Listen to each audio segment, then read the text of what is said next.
15-year-old daughter kicked me in the face, and it's starting to bruise. Can you see it? It was a total and utter accident, by the way, so don't.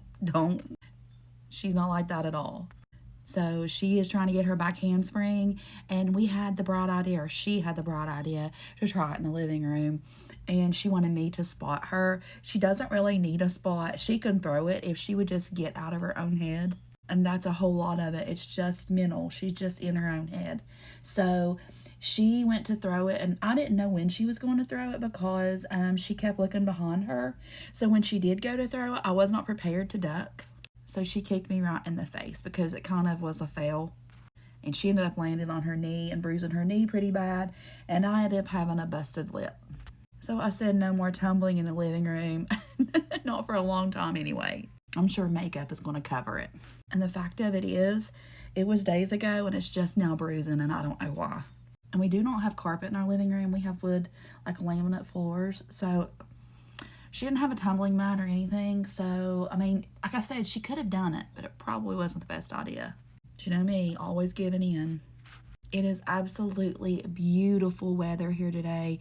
It is sunny, 70 some degrees, probably close to 80, and I have waited for this day all winter. We have had the longest winter. My husband was just telling me earlier that it's supposed to be back down to 50 by next Thursday. Hopefully it changes like the weather. So I have a grocery pickup today. I have some errands to run, and then I'm going to fix some homemade hot dog sauce, and we're going to have hot dogs for dinner tonight.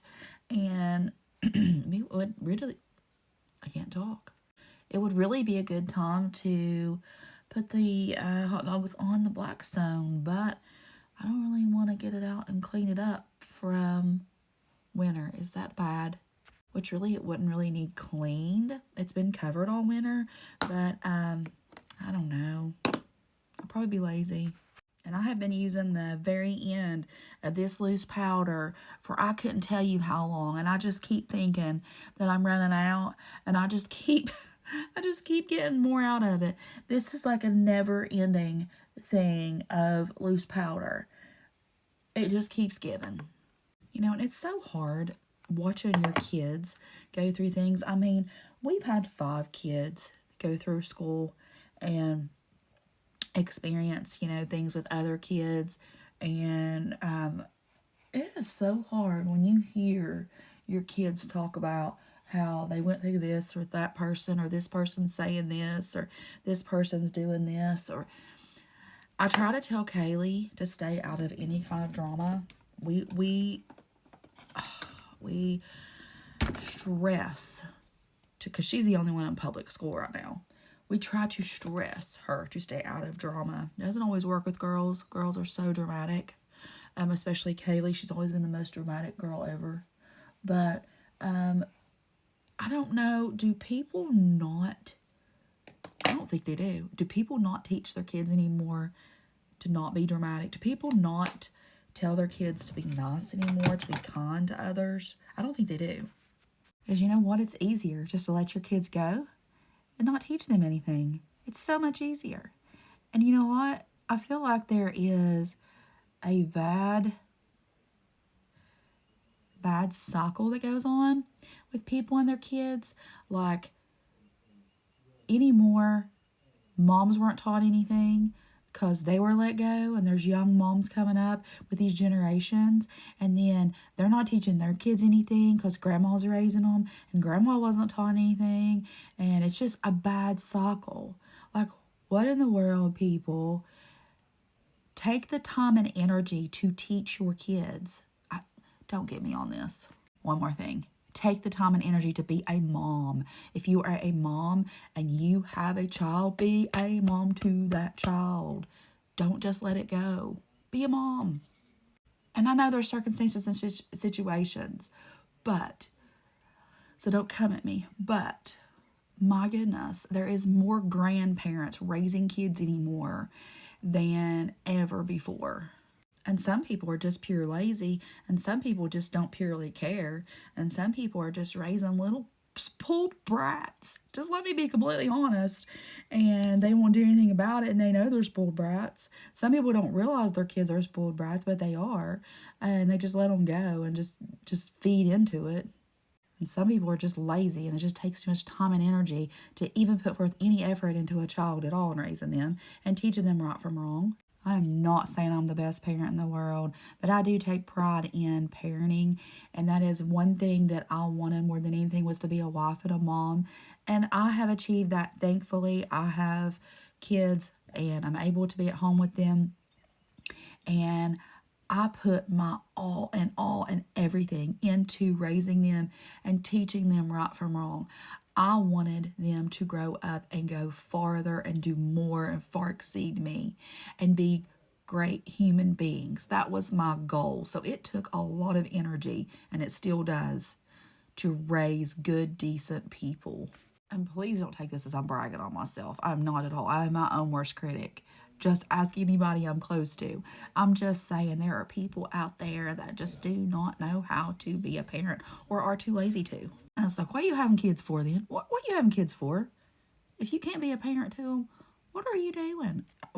It ain't helping nobody, and especially it's not helping that child if you are not teaching them right from wrong and teaching them to respect people. Oh, don't even get me started. There is a word that does not hurt them at all that you need to be using, and it's called no.